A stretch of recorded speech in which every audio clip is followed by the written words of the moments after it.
mud. This episode is probably going to run a little long, but I kind of got to get through all this stuff.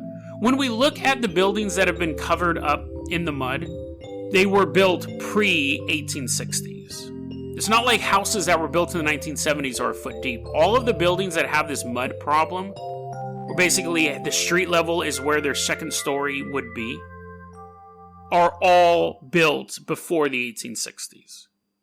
This was the thing that Mitchum turned me on to. He said, I do remember reading something a long time ago about Napoleon trying to clean up the cities of France. They needed brand new infrastructure in these cities, and they didn't know how to do it.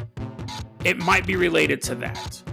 And I started looking into that, and Napoleon did go about these huge projects because they were having issues with flooding, they were having issues with cholera, they were having issues, stuff like that. But I could never find anything that actually said, so they did X. And then I found an article on Wikipedia about the razing of Chicago. Now, this was really the key to unlocking the mud flood thing. Because once I kind of cued into this, I realized that other than the razing of Chicago, this is such a mundane answer for such a bizarre conspiracy that it's hard to find because it's such a... People were like, yeah, why are you Googling that? Why are you researching that? It doesn't really make sense because we're just a small town that was built prior to 1860. We didn't really care about that. 1860, they were having problems with flooding, and all over the world we were having these huge population explosions in cities. And when you have huge population explosions in cities, no longer can you just use mid-1800 sewage technology. So Chicago says, you know what? We need sewers that are enough to basically hold the sewage of millions of people. But we can't dig deep enough into the earth to put all this stuff in. However, we can lift all of our buildings up, put in our sewer system, cover that, and then we don't have to worry about floods either. And there was a ton of documentation on the razing of Chicago. Entire buildings, entire giant buildings were lifted, and some of them were even moved, and then the ground was filled in, and then they were lowered back again. It was this huge effort on behalf of the city to do this, but they needed to do it because they needed to get these sewage systems up to speed. So in Chattanooga, Tennessee, they also... Oh, and the razing of Chicago? 1860s is when that happened. In Chattanooga, Tennessee, they were like, we know that they did something like this in Chicago, but we don't want to do that. We are having serious trouble with flooding and sewage, so we are going to fill in the streets. We're just going to fill them in with dirt. We're going to bring all this dirt in.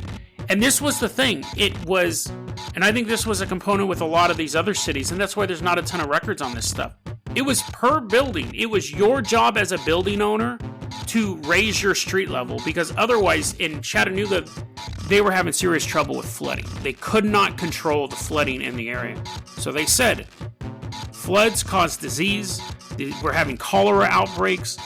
There were buildings that were never dry. You'd go into the first floor, it was always wet and musty because of the floods.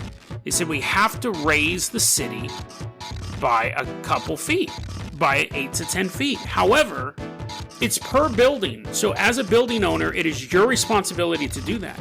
And you would have to do that, because if everyone on your block had their building raised and you didn't raise your dirt level by 8 feet, you're going to be soaking wet. All of the rainwater is going to go in there. And it happens over the course of years where people are just filling in dirt. Now, I typed in, this is what I was Googling, origin of the Russian sewer system, origin of the Paris sewage system. When were the sewers built in this city or that city? And that information is so fairly mundane, I'm not able to pull up anything like that. I just had to find these scraps. Oh, Chattanooga, also, that project took place in the 1860s. So the timeline does match up. At some point in the 1860s, all these countries said, we're having this population growth, and we're having these huge cholera outbreaks, we're having these huge disease outbreaks. We just had these massive rainstorms all over the planet. We just need to make our city a little bit higher. And we could do the razing of Chicago thing, or we can just bring in dirt and sacrifice the first floor of all these buildings. Now, the mud flood community, they have their answers for this stuff. I was reading one site and they're like, yeah, we don't think the raising of Chicago actually happened. We think that was a cover-up. That's an easy that's an easy route to get lost down. I don't think that that's fair to say when someone says, well, actually, here's an explanation for why these buildings are all around the same time covered in dirt. It's because we have these massive rainstorms in the area or around the globe, and it made sense. Other cities were doing it. And then for people to just go out, that's just part of the cover-up. You can't really debate that. But to me, and with Mitchum's help, I had found a way to answer, because those mud flood pictures were really freaking me out, dude. Those mud flood pictures, I'm thinking, like, what is going on? There's tons of them. This conspiracy theory actually tends to be mostly on YouTube because it's such a visual conspiracy theory. If I just told you in 1860s mud came from everywhere and buried the planet, you'd be like, what? That's not true. But after watching an hour of video footage and photographs of these things, you're thinking, mud must have buried the planet. I never could, I could imagine believing that. But at a certain point in the back of my head, I always knew, my voice is going hoarse from doing this episode. I always knew that there had to be a rational explanation for this. There had to be. But we're not done. And I was thinking, okay, we got it. We're good on that. Now I have to tackle their other issue about this lost civilization thing. Because if I just do the mud flood part and leave that part hanging, then I've only really looked into half of it. And that's where it took me a bit longer. This episode was supposed to come out maybe 2 weeks ago, and then I had to look into the civilization that they talk about that was wiped off the map. I'm probably going to mispronounce it, but it's called Tatary. Tartary. And I was reading in these mud flood blog posts, and they're like, yes, Tatary was this multicultural, any religion you wanted to, milk and honey rivers, advanced technology, better than us humans, this massive nation, and we didn't like them, so we wiped them out, blah, blah, blah. And every time I'm reading that, I'm dismissing it as more nonsense, because I'm looking into this mud stuff. I'm looking at that. And as I was getting ready to release this episode a while back, I typed in Tatary, and I was like, okay, well, I need to figure out more about this, just as like a footnote. God damn it, if I didn't find 50 maps of the world from pre-1860 that say Grand Tatary on them. And I was like, okay, episode's postponed. I gotta look into this now. Map after map after map. These ancient maps that have from halfway into China's borders all the way to basically Moscow that just say Grand Tatary on them. Now, this gets weird. So, Grand Tatary is this idea that before the 1860s, before the 1860s, people in Europe referred to anything basically east of Moscow as Tatar. It was kind of this catch-all term for what was out there, for the people that were out there, and it was just like this thing. And then, after 1860s, Russia, it was called Russia.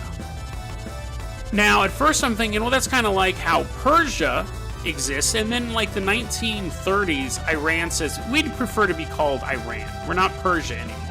And everyone goes, okay, no, we don't care. We'll call you Iran, because people in the area called themselves Iranians and Iran, or some variation of that. They're like, we don't go by Persia anymore. Okay. Same thing, Orient, that's a term that's fallen out of disuse. So we do have places on maps that have fallen out of disuse. Tatary was basically considered a wild region full of Mongolians and a lot of Muslims. It was mostly Muslim country out there. And that's a thing that the conspiracy theory dismisses. They're like, no, they weren't Muslim. It was this multicultural, great place that you could do anything you wanted with this advanced technology. But it wasn't just Muslims. But back then it was considered basically a Muslim stronghold. We have drawings of their uniforms of their troops. Sometimes they're described as militia members. Sometimes they're described as an acting army. We have impressions of what their flags look like. There was a little article, and this was on a Mudflood website, but they had a scan of a little article saying there was an opera currently being performed in 6 languages, and it was like English, Russian, French, Tatary. I'm like, what the hell is this? And all this terminology for this area and for this region of people stopped being used in the 1860s. Just immediately fell out of vogue. And I'm thinking, as I'm reading this, I'm constantly thinking of the Persian-Iranian example, where people who live in Iran, that area is now called Iran. So you have maps redrawn, or the Orient example as well. You no longer have maps that say the Orient, and it's like that entire region. Now you have China and South Korea and stuff like that. So it doesn't mean that the Empire of the Orients were wiped off the map and it was all hidden history and stuff like that at all. It just means that maps have been redrawn. But when I look at stuff like the flag and the uniforms, I'm thinking, what was out there? What was out there? But I don't think, and I'm thinking, and I'm like, I don't think there was some grand empire wiped off the map. But I have to keep looking. I'm thinking there was no great. I was like, it was weird because it was almost like cognitive dissonance. Like, I'm thinking this can't be real. The mud flood thing I'd already put to rest. I'd already found, to me, sufficient answers of why buildings looked like that. But now for me to have to look into a civilization that I've never heard of that used to take up one half of Europe that was gone now, I'm thinking it's just like the Orient. It's not an issue. And then I found this. And to be fair, I did find it on a Mudflood website, but they have the link to the actual CIA document. And I checked that out as well. Back in 1957, there was a CIA document written. It was talking about the way that the Russians were treating the Muslims in the area.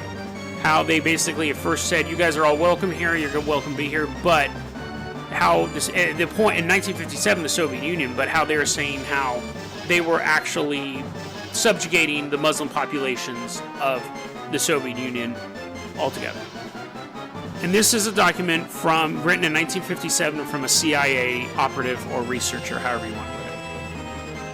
Or let us take the matter of history, which along with religion, language, and literature constitute the core of a people's cultural heritage. Here again the communists have interfered in a shameless manner. For example, on 9 August 1944, the Central Committee of the Communist Party, sitting in Moscow, issued a directive ordering the party's Tartar Provincial Committee to proceed to a scientific revision of the history of Tartaria, to liquidate serious shortcomings and mistakes of a nationalistic character committed by individual writers and historians in dealing with Tartar history.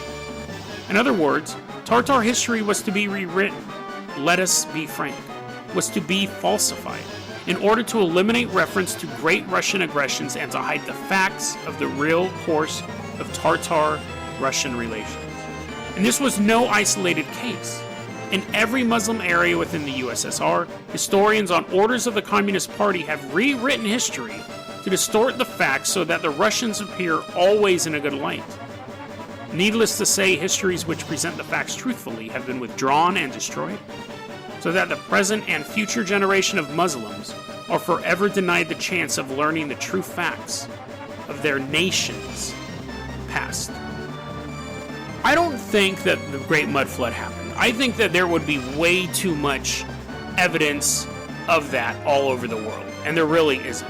The evidence can easily be explained away by them having to Tartar or Tartaria was a advanced civilization with way cool, super epic mechs and like this awesome magic and this free energy and stuff like that, and they're multicultural and blah, all these buzzwords.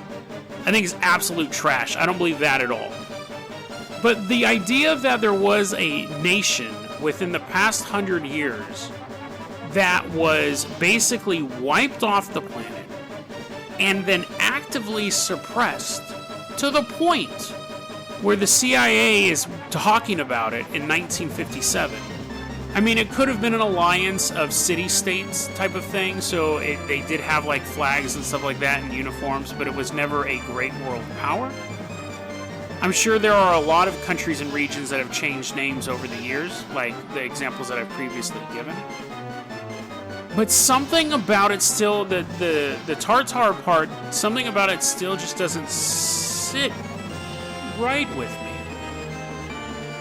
When I was reading initially, sites that were debunking it was like, oh, it's just this term that the Western Europeans made up because the place, it sounds like a scary name. It reminds them of Greek mythology and hell. So it was just some name they threw out there because it sounded spooky and they didn't know what was out there. That was the dismissive part.